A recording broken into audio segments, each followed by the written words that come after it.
On a low hill above the sea, in the suburbs of modern Tunis, there is a field of broken stone. Tourists walk among the foundations.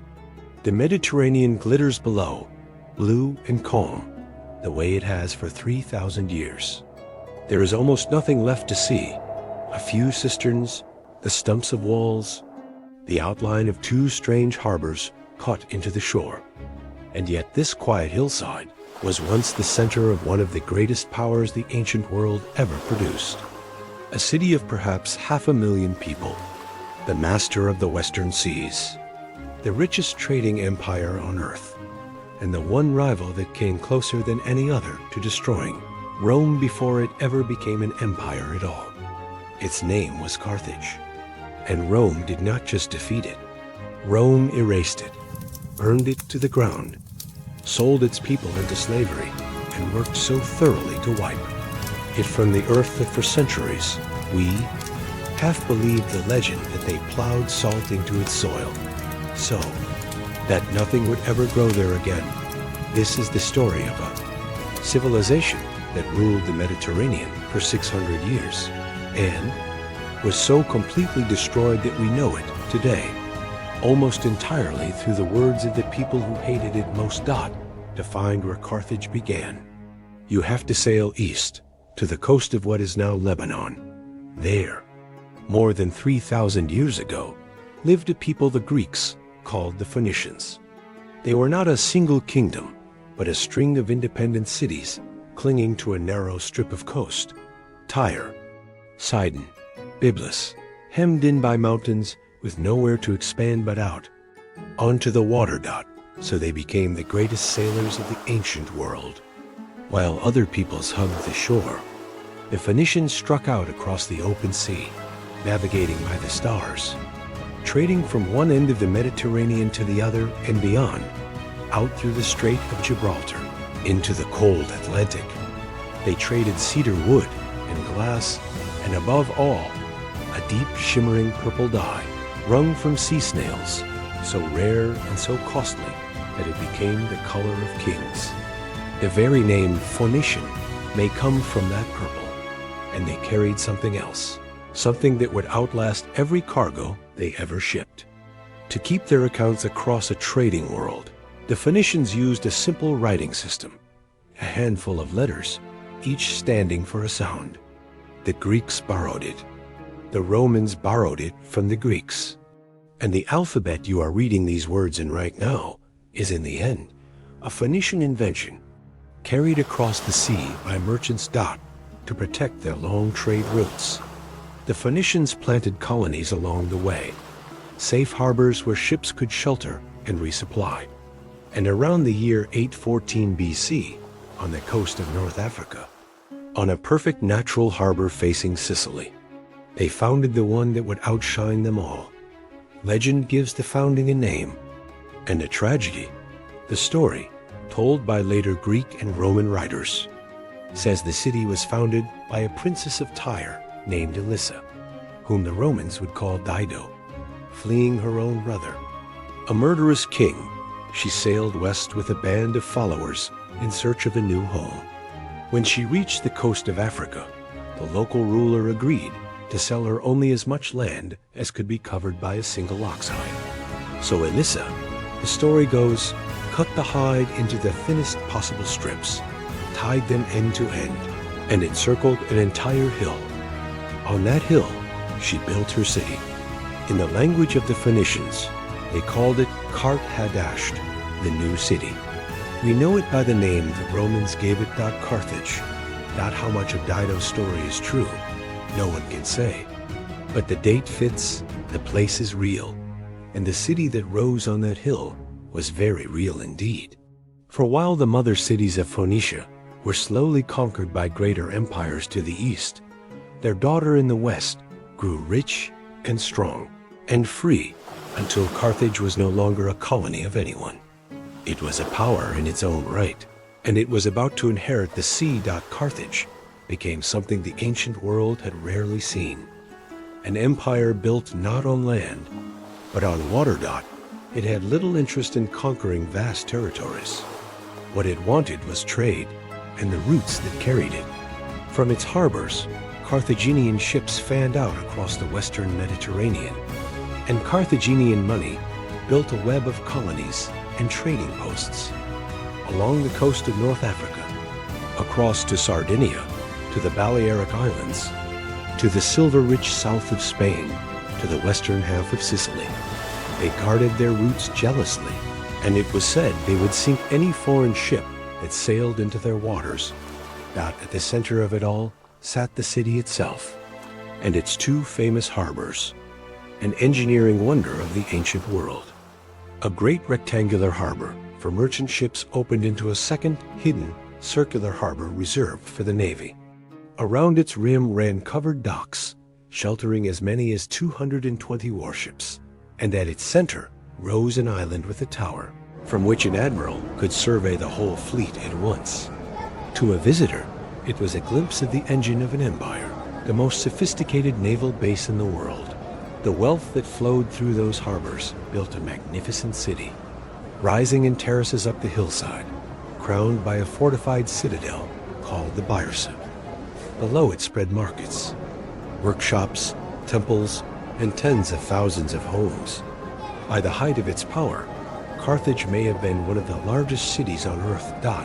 And over it all watched the gods of Carthage, chief among them a great god, Baal-Hamon, and a goddess, Tanit, the face of heaven, whose sign still marks Carthaginian stones today. It is here that we touch the darkest and most disputed part of their story. Their enemies, the Greeks and Romans, accused the Carthaginians of a terrible practice, of sacrificing their own children to their gods, burning infants in times of crisis to win the favor of heaven. Archaeologists have found, in a sacred precinct outside the city, thousands of small urns holding the cremated remains of very young children, marked with stones of dedication. To this day, scholars argue bitterly over what it means, whether it is the evidence of ritual sacrifice that the ancient writers described, or a cemetery for infants who had died young in an age of terrible child mortality. We may never know for certain, but it became, in the hands of their rivals, the ultimate proof that Carthage was a city to be feared and destroyed for a long time. Carthage shared its world with the cities of the Greeks, clashing with them over Sicily for centuries. But across the sea, a new power was rising, one that would change everything. In central Italy, a single city had spent those same centuries quietly conquering its neighbors until it ruled the whole peninsula. It was disciplined, relentless, and hungry. It was Rome. For a while, Rome and Carthage were almost friends, two rising powers with no reason to fight. But there was one place where their interests met and could not both be satisfied: the island of Sicily, sitting in the narrow gap between Italy and Africa, like a stepping stone between two worlds. And in the year 264 BC, a small dispute over a single Sicilian city dragged them both into war. No one knew it yet, but it was the beginning of a struggle that would last on and off for more than 100 years. 3 terrible wars that the Romans would call the Punic Wars, after their name for the Carthaginians. And it would end with one of those two cities wiped from the face of the earth. The First Punic War was, above all, a war at sea, and that should have meant a quick and easy victory for Carthage. Carthage was the supreme naval power of the age. Rome, for all its armies, had almost no fleet at all. By every measure, the Romans had no business challenging the masters of the Mediterranean on the water. So the Romans did something that tells you everything about them. According to the story, they took a wrecked Carthaginian warship that had run aground, and they copied it, plank by plank, and from that single model, they built an entire navy from nothing in a matter of months. And because their crews were untrained, they changed the rules of naval warfare itself. They fitted their ships with a boarding bridge, a great spiked gangway that could be dropped onto an enemy deck, turning a sea battle into a land battle. Where Roman soldiers were unbeatable. It worked. The war ground on for 23 brutal years, with staggering losses on both sides. Entire fleets swallowed by storms, tens of thousands of men drowned. But in the end, the impossible had happened. The land power had beaten the sea power at sea. In 241 BC, Carthage gave up Sicily and agreed to pay Rome an enormous sum in silver. And a few years later, while Carthage was distracted by a vicious revolt of its own unpaid mercenaries, Rome seized Sardinia too. Carthage had lost the first round, but it had not been destroyed, and one man, in particular, would never forgive. His name was Hamilcar Barca, one of Carthage's finest generals, and he carried the humiliation of that war like a wound. If Carthage had lost its islands, Hamilcar would build it a new empire somewhere else. He turned to Spain, rich in silver and in fighting men. And there, he and his family carved out a vast new Carthaginian domain, a power base far from the politics of home, funding it with Spanish silver and recruiting armies from Spanish tribes. And there is a story about Hamilcar that the ancient writers love to tell. Before he sailed for Spain, it is said he took his young son to the altar of the gods and made the boy swear a solemn oath that he would be the eternal enemy of Rome for as long as he lived. The boy's name was Hannibal, and of all the enemies Rome ever faced in its long history, he would come closer than any other to bringing the army camps of Spain, and when he came to command, he was ready to finish what his father had started. In 218 BC, he provoked a new war with Rome, and then he did the last thing anyone expected. The Romans assumed the fighting would happen in Spain or at sea. Instead, Hannibal gathered his army, tens of thousands of men, cavalry, and a corps of war elephants, and he marched north out of Spain, across the Pyrenees, across the great river Rhine, floating his elephants over on rafts. And then, as autumn closed in, he turned toward the one barrier everyone believed no army could cross: the Alps. What followed was one of the most astonishing feats in all of military history.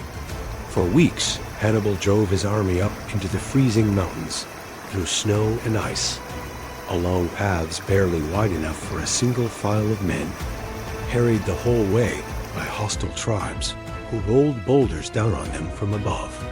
Men froze. Pack animals slipped from the trails and fell into the gorges. He is said to have lost nearly half his army on the crossing, but when the survivors finally came down out of the mountains, exhausted and frostbitten, they descended into the plains of northern Italy, behind the Roman defenses, in the one place Rome had never thought to guard. Hannibal had brought the war to Rome's own doorstep, and he was just getting started. What came next was a nightmare for Rome. Hannibal was a tactical genius, perhaps the greatest the ancient world ever knew. And one Roman army after another marched out to crush him and was destroyed instead. At the river Trebia, he lured the Romans across an icy river and ambushed them. At Lake Trasimene, he trapped an entire army against the shore in a morning fog and annihilated it. Rome reeled. And then came the day that has been studied in war colleges ever since in 216 BC. Near a town called Cannae, Rome assembled the largest army it had ever fielded. By some accounts, 80,000 men, and threw it at Hannibal's smaller force, determined to end him by sheer weight of numbers. Hannibal let them come. He arranged his line so that its center would slowly give way, bending backward under the Roman charge, drawing the massive Roman army deeper and deeper into a shrinking pocket. And then, at the moment they thought they were winning, his cavalry swept around behind them, and his lines closed in from the sides.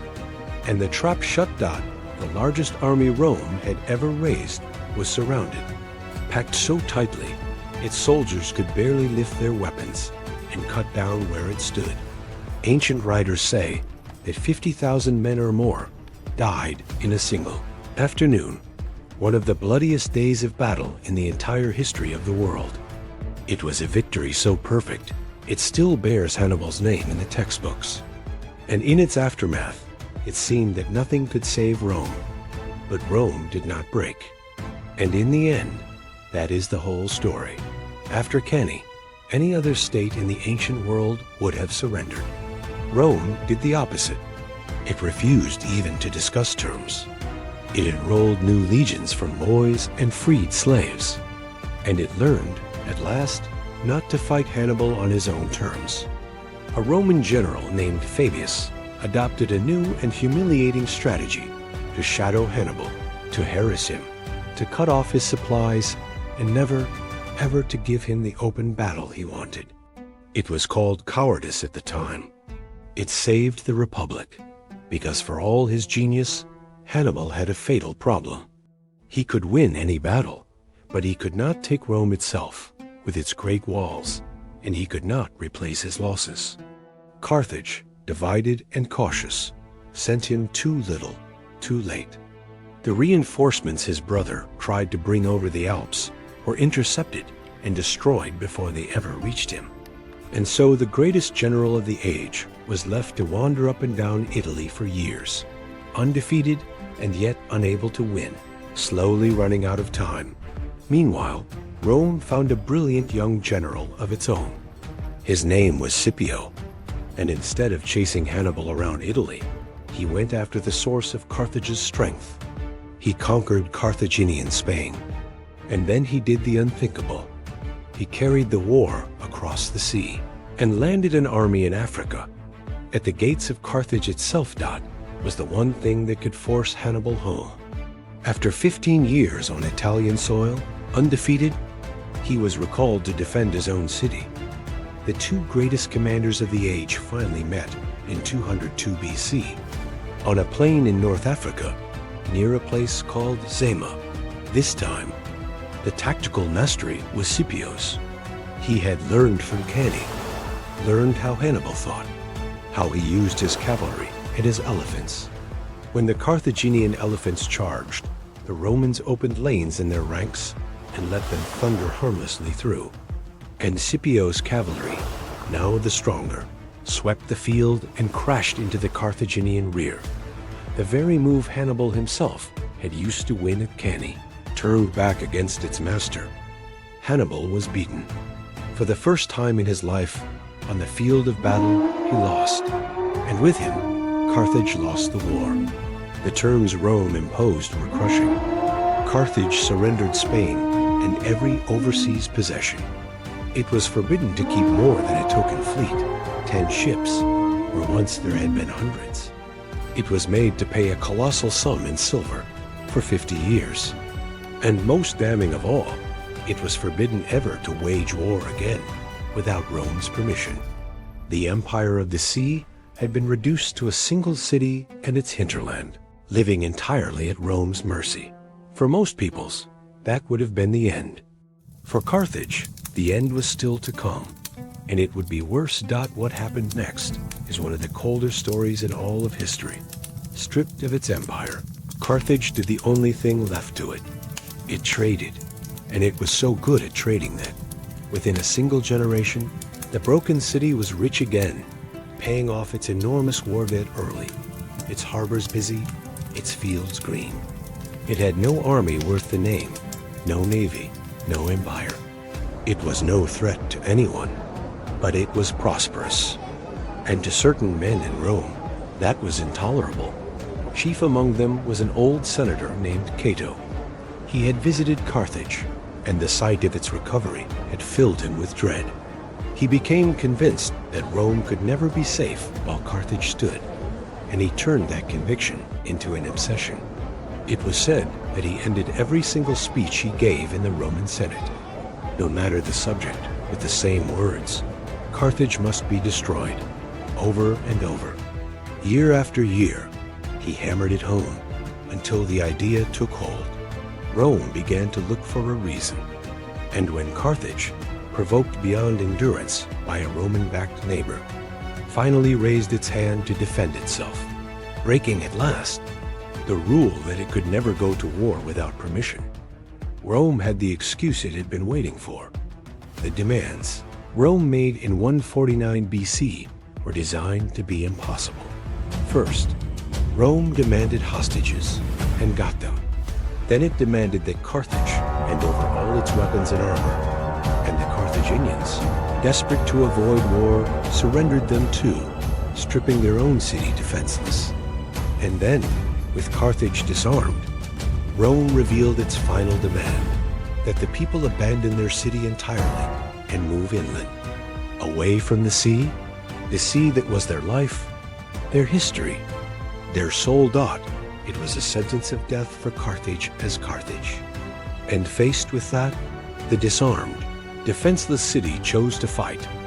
What followed was less a war than an execution that took 3 years to carry out.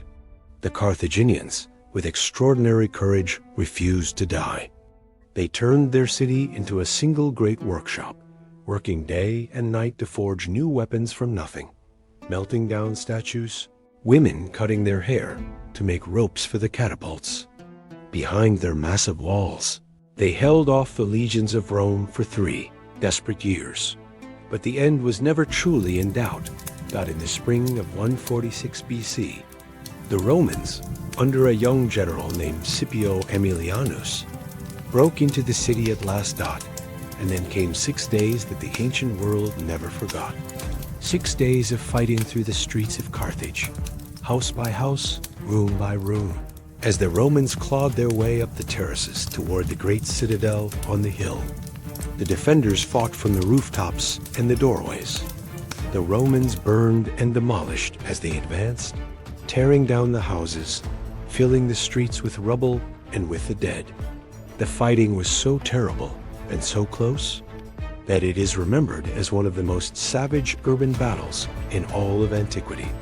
When it was over, the survivors, perhaps 50,000 of them, out of a city of hundreds of thousands, came out of the burning citadel and were sold, everyone, into slavery. And Carthage itself was given to the flames. It is said the city burned for many days, and the Romans were not finished even then. By the order of the Senate, the ruins were demolished. The site was formally cursed, and Carthage, the great rival, the empire of the sea, 600 years of history, was wiped from the earth. There is a final image, recorded by a Greek historian named Polybius, who was there at Scipio's side as the city burned as the Roman general stood watching the destruction of Carthage, the thing his city had longed for, the total annihilation of its greatest enemy. He did not cheer. Instead, the story goes, he wept, and he turned to Polybius and quoted a line of ancient poetry from Homer about the fall of Troy. A day will come when sacred Troy shall fall.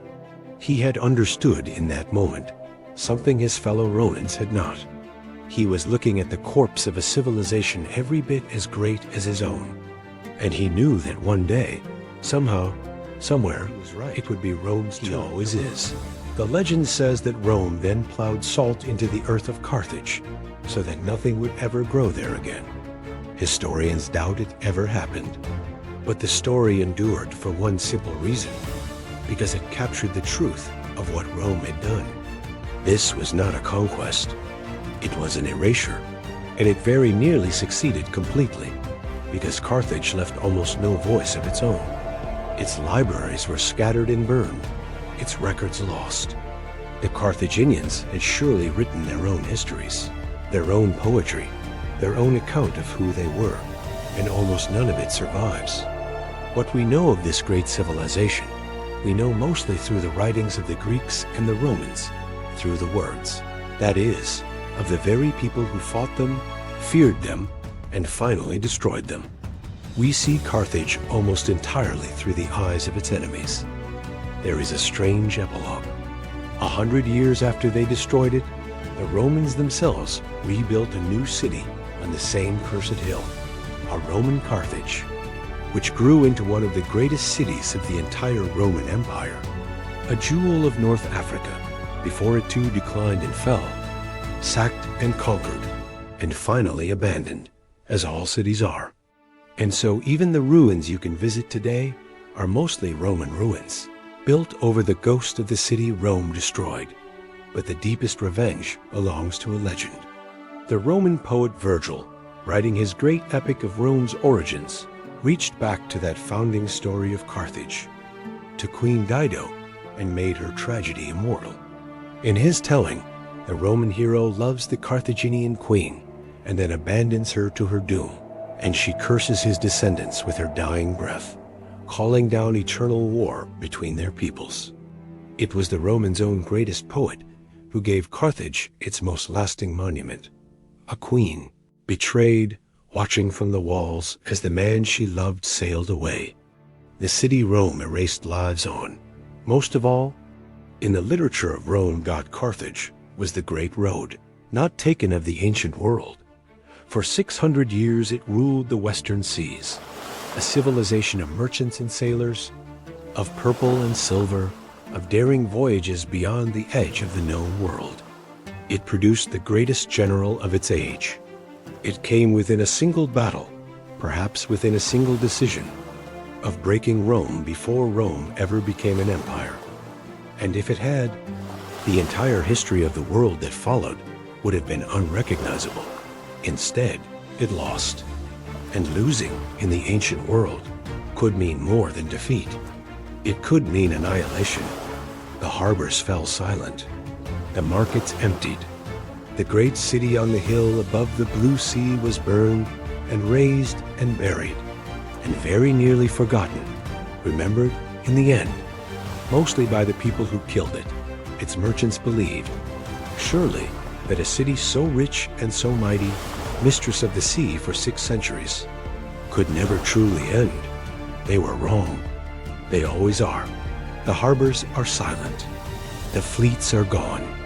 The empire of the sea is a field of broken stone on a hillside above Tunis. And the city that almost ruled the Mediterranean is now what every empire, in the end, becomes: silence.